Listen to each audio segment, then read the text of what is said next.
Now, you know, Doug, last time we were here last year with the Angels, the big story, of course, was Kendrys Morales going to be able to play. And, you know, we get back to Angel Stadium in Anaheim, and, of course, it was more bad news. He had re-aggravated the injury. He wasn't going to play for a whole year. Of course, now we're asking the same question a year later. You know, will he be able to play again? And it looks good. It looks good. The answer seems to be yes. We were talking to Mike Scioscia about that, and the answer seems to be yes. It's the ankle. The ankle is a tricky joint. People think about, oh, you roll an ankle, you tape it, it heals. The ankle and the wrist, they have a whole bunch of stuff going on. Right. That's some complicated medical talk that I was just using there. We have some doctors in the family. Very. Whole bunch of stuff going on in the ankle and the wrist. Seriously, a lot of small joints, cartilage. When you damage severely a joint like that, the wrist or the ankle, you see it taking a while to come back. What Albert did when he hurt his wrist last year and coming back from that as quickly as he did was shocking. Amazing. And Morales is more typical. Unfortunately, it has taken him this long. Everyone says as long as he is durable enough from the knee down, he's going to be in good shape. He's hitting the ball. Just getting him around the bases, as they put it. Getting him around the bases is the only thing they worry about. And that's the only thing they're worried about. Well, and like Mickey Hatcher said, he can hit. They're just not sure about getting him around the bases. So that's a good positive sign anyway, that he's on the mend and hopefully ready to go. And that it's going to be difficult for him, you know, wanting to play for so long now and wanting to prove himself. And he's a great hitter, and he's just had to wait it out. Well, and it's going to be a little easier for him because he was a first baseman, and now they have another first baseman. That's the American League. There's room to DH, and Albert could certainly use some days off to DH. His legs are not built for 162 game season. Everything else about him is his legs could use occasional day off. So we do that. We flip our DH position. We do Morales, Pujols, Bobby Abreu. Good spot for him too. That's a lot of. It's unusual to have a lot of depth at DH. You don't necessarily want to have a lot of depth at DH, which might mean you have a lot of guys who can hit but can't do a whole lot in the field. That's the position the Angels are in. They'll deal with it. Not only that, but I think it's hugely important that the support that he has in that locker room, of course, one of them being Torii Hunter, who's never without a loss of something to say, never boring, that's for sure. But, you know, he knows how important it is to really pump guys up. Huge. And chemistry is important in every sport. These guys, it's a long season, this 162-game season, and you're traveling in a lot of cities, you're at a lot of hotels and a lot of restaurants. Having someone who keeps everybody loose and is not a goof-off, it's not just a clown, works hard. And is an all-star player. And Torii Hunter has been one of the classics over the years, and his body of work is awesome. It speaks for itself. So he brings to bear a veteran presence, a fun presence, and a whole bunch of baseball skill. Great guy to have on the team, great glue to hold the pieces together. And you know what? We're going to let him speak for himself. Let's take a look. We're just, you know, trying to get this chemistry together, camaraderie, and I think we're doing a pretty good job of that every day. Mike Scioscia does a great job at the 9:30 meetings, and it's pretty comical. What's it been like having the new guys kind of integrated? It doesn't matter if they're big names or small names. You talk about the chemistry. How long does that kind of take? Well, you kind of use spring training, the 30 days, the 6 weeks or whatever, and you use spring training to kind of build that. You know, you get the guys laughing, make them feel comfortable, make them feel at home. LaTroy, Jason Isringhausen, Pujols, CJ, and most of the guys, we try to make them feel at home. We talk to them. We don't let them sit down by themselves. You know, if they're sitting in their locker for a long period of time, we'll go over there and say, hey, what's up, man? How you doing? How's life? How's your golf game? It sucks, huh? Right.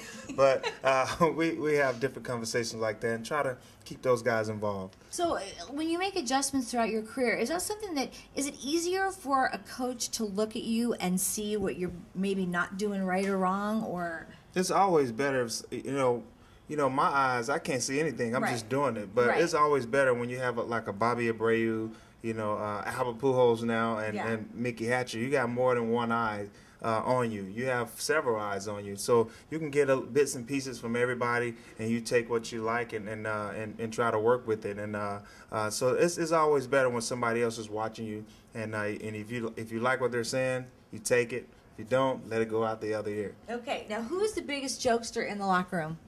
Oh, man.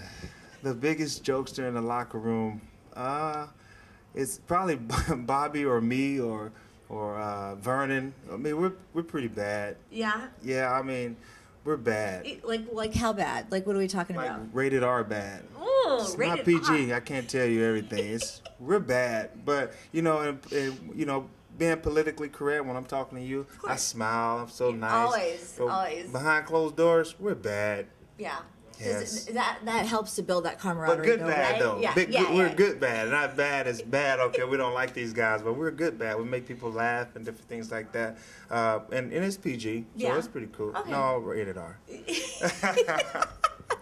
How much fun are you guys having so far with all these fans and these sold out games here in spring training? How crazy is that? This is crazy. I mean, this is what happens when you get, guys like CJ and Pujols. They got Pujols. I guess you know. Is he good? Is he good? I don't know. But these National League guys, I mean, Yeah, I mean, this guy named Pujols, man, he brings everybody in. And I mean, it's sold out, standing room only, and during our batting practice, I thought they were all here to see you. Maybe like 80% of those guys. But no, I mean, Pujols, he packs the house, and standing room only, and you're talking about one of the best hitters of our time, and so I'm pretty sure everybody and their mama wants to come out to see him. You think so, huh? Yeah, definitely, man. He's a great guy. Now, do you feel personally like when you have more pressure on you guys because you have a big name like that, or do you just feel maybe more relaxed? I mean, you gotta have pressure. Pressure can bust a pipe, or pressure can make a precious diamond. And it depends on who you are. And us being competitors and athletes, that's what we live off of. We want the pressure, and so we don't get caught up in. Too many guys get caught up in the pressure situation, because if you get caught up in that pressure situation, I don't think you'll be in the big leagues, because it's a lot of pressure in the minor leagues too, and trying to make it. And if you don't withstand the pressure, then I definitely think you won't make it to the major leagues. So if you're here, you like pressure. Yeah, is it fun for the minor leaguers to come over and see you guys, and vice versa, watch them kind of growing up?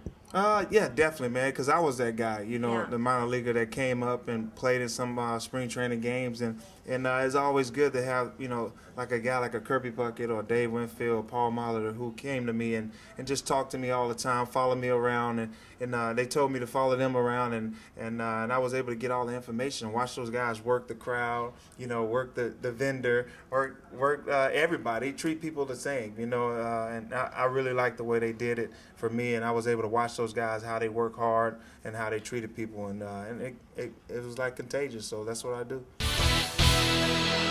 I've interviewed a lot of ball players, but I don't think anyone holds a candle to Torii Hunter. There's precisely I love you, Torii. one Torii Hunter. That's it. That's the limit. God put a limit on the Torii Hunters. How many do we need? One. Do we need more than one? No, let's just stop right there. He's amazing. He really is. He's a lot of fun. Now, we are here in Tempe Diablo Stadium. This game day, so music is on. People are walking around. Every game here has been sold out for spring training. It's so cool. Well, it's a beautiful location. If you're anywhere near Arizona in the winter, which a lot of people do, people come for golf. Absolutely. People now come just for baseball and do golf as an add-on. Beautiful weather, beautiful location. So, yeah, it's another sellout crowd here, and with good reason. Now, Doug, I want to touch upon the pitching because, of course, the Angels they're stacked. C.J. Wilson, Dan Herron, we've got Irvin Santana, and, of course, Jared Weaver. Who is going to be the fifth starter? You have some insight into this. I think the answer to that is Jerome Williams, and I am familiar with him from an independent league. I used to work with the back east guy. Southern Maryland Blue Crabs, and he was with the Lancaster Barnstormers.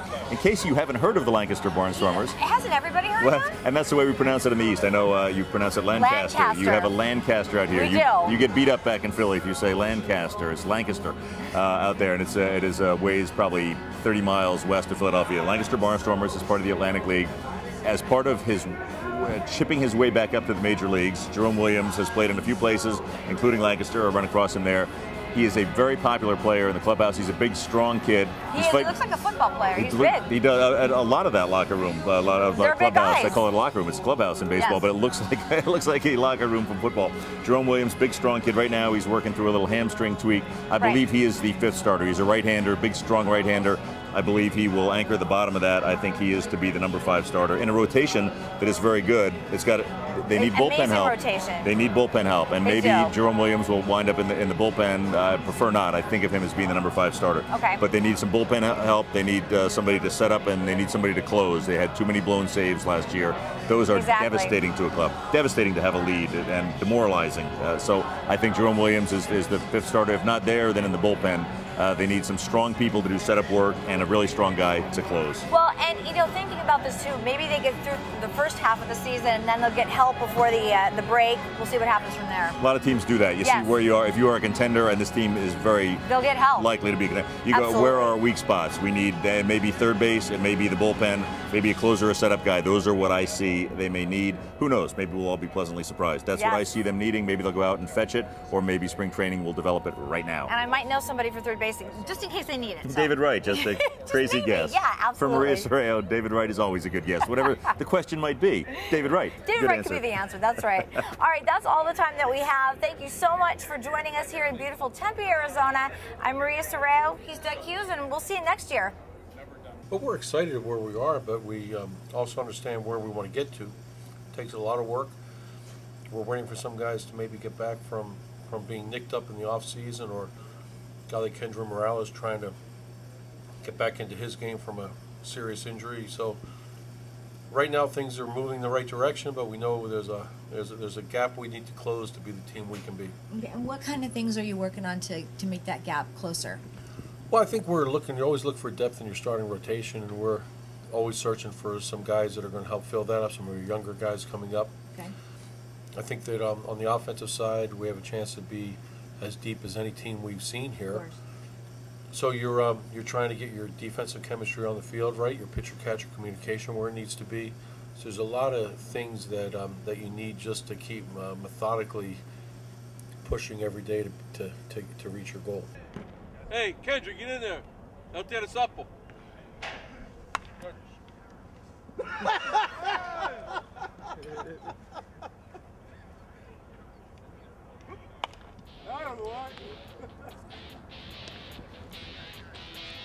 Hey, you're not supposed to be filming.